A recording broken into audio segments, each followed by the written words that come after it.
कादिर मंदोखेल साहब, thank you so much for joining us. Bilawal Bhutto बहुत tough stand ले रहे हैं कैनाल्स के मसले पे, और मुझे याद है कोई 2 हफ्ते पहले मेरे इसी शो में मेरी आपसे बात हो रही थी और आप उस वक्त से यही कह रहे हैं कंसिस्टेंटली कि हम लोग इस स्टांस से पीछे नहीं हटेंगे, लेकिन गवर्नमेंट तो 1 इंच भी नहीं मूव होती नज़र आ रही। लिप सर्विस ज़रूर नज़र आती है कि हाँ जी हम मिल बैठ के मसले हल कर लेंगे, मसला वहीं का वहीं है, तो ये कहाँ जाके रुकेगा?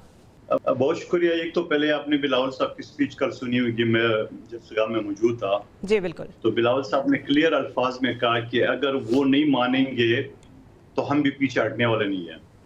अब सिर्फ फर्क इतने, हम गलत क्या करें।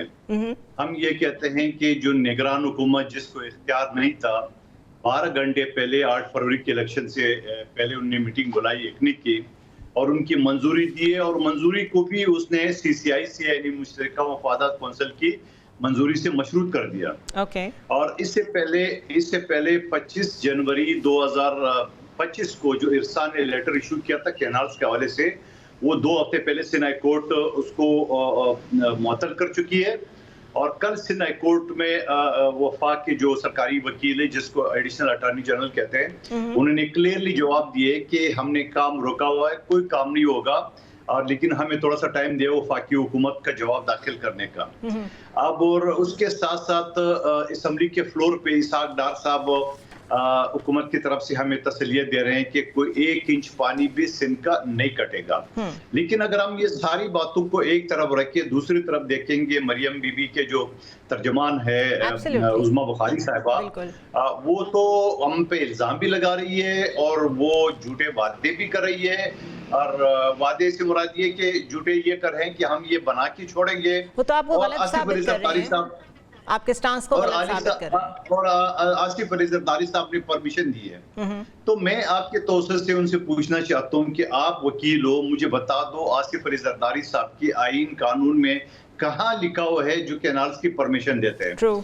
आप अगर एक प्रेस रिलीज का हवाला दे रहे हैं, उसको पहले ही हम मुस्तरद कर चुके हैं। वज़ीर आला सिंह ने कहा कि उसको बाकायदा उसमें तोड़ मरोड़ करके पेश किए। चलो छोड़िए प्रेस रिलीज को, जब असेंबली के फ्लोर पे ज्वाइंट सेशन पे आसिफ अली जरदारी साहब खुद खड़े होके और पूरे कौम के सामने इनको मुस्तरद करते हैं, तो आपको दोहराना नहीं चाहिए। फिर वज़ीर आला सिंध जो है ना, वो 3 लेट खतूत लिख चुके हैं कि बाबा CCI की मीटिंग बुलाओ, आइन के तहत हर 3 महीने मीटिंग बुलाना लाजमी है। उसके बाद हमने सिंध असेंबली में PTI, MQM, जमात इस्लामी, नून लीग का कोई नुमाइंदा नहीं है। सिंध असेंबली में पीपल्स पार्टी ने एक मुतफ़क़ा करारदाद पास की है जो कैनाल्स के खिलाफ की कैनाल नहीं बनना चाहिए। फिर वही करारदाद हम जब वफाक में ले जाते हैं 7 अप्रैल को, वहां पे नून लीग भी बानेबाजी कर रही है, MQM जिसने हमारे साथ करारदाद पास की है वो गायब हो जाती है, PTI जिसने हमारे साथ करारदाद पास की वो गायब हो जाती है, और स्पीकर जो ना उनको असेंबली का इजलास गैर मुय्यना मुद्दत तक मुलतवी कर लेते हैं। तो ये सारी चीजें क्या है, या तो आप हमारे साथ बैठे या जो लीगल फोरम है उसके ऊपर आप हाँ या ना जवाब दे दे, क्योंकि ये टाल मटोल से और फिर ये कादिर मंदोखेल साहब, ऑन अ लाइटर नोट